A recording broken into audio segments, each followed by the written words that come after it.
অসমৰ চাহ উদ্যোগলৈ অশনি সংকেত অস্বাভাৱিক ৰূপত উৎপাদন হ্ৰাস উজনিৰ চাহ উদ্যোগত হাহাকাৰ অৱস্থা দ্ৰুতগতিত জলবায়ুৰ পৰিৱৰ্তনৰ বাবে ৰাজ্যৰ চাহ উদ্যোগত হাহাকাৰ অৱস্থাৰ সৃষ্টি হৈছে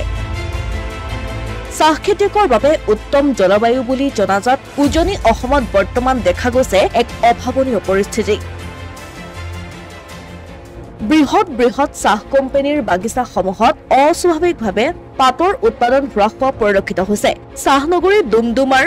বিশাকপি দৈমুখীয়া ৰূপাই দিয়ামলি আদি বৃহৎ চাহ বাগিচাসমূহত চাহৰ উৎপাদন সাংঘাতিকভাৱে নিম্নগামী হোৱাত চিন্তিত হৈ পৰিছে চাহ উদ্যোগৰ সৈতে জড়িত বাগিচাৰ স্বত্বাধিকাৰী আৰু শ্ৰমিক কৰ্মচাৰী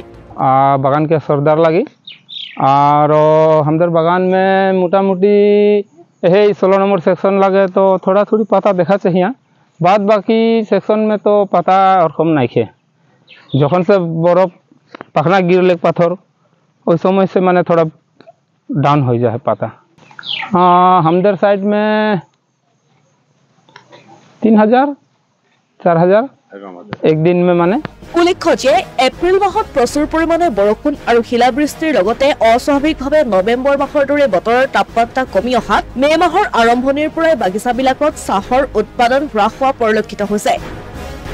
অসম শাখা ভাৰতীয় চাহ সন্থা ডুমডুমা চক্ৰৰ সভাপতি দেৱৰ্ষী বৰাই জানিবলৈ দিয়া অনুসৰি জলবায়ুৰ সাংঘাতিক পৰিৱৰ্তনৰ ফলত চাহ উদ্যোগত এনে পৰিস্থিতিৰ সৃষ্টি হৈছে নাম হল দিয়ামলি চাহ বাগিচা হ্যাঁ বর্তমান আমার চাহ বাগানের অবস্থা বহুত বেয়া হৈ আছে পাতেই নাই কোম্পানী মানুহ কাম দিবই পৰা নাই এনেকুৱা হ'লে মানুহবিলাক কি অৱস্থাত থাকিব আগৰবাৰ কেনেকুৱা হৈছিল এইটো সিজনত আগৰ সিজনত ভাল আছিলে ধুমুহা বতাহ কি হিলগুটি এইবিলাক সব পৰিলে না তাৰপাছত পাত বহিলে একেবাৰে বহিলে উল্লেখ্য যে পূৰ্বৰ তুলনাত এইবাৰ 50ৰ পৰা 60% চাহ উৎপাদন হ্ৰাস হোৱাৰ সম্ভাৱনা আছে অনাগত দিনত প্ৰদূষণ নিয়ন্ত্ৰণ কৰি জলবায়ুক স্বাভাৱিক ৰূপলৈ আনিব নোৱাৰিলে জলবায়ুৰ এনে অস্বাভাৱিক আচৰণে ৰাজ্যখনৰ বৃহৎ উদ্যোগটোৰ প্ৰতি এক প্ৰকাৰে অশনি সংকেত কঢ়িয়াই অনাটো প্ৰায় নিশ্চিত হৈ পৰিছে অসমীয়া প্ৰতিদিন ডিজিটেল ডেস্ক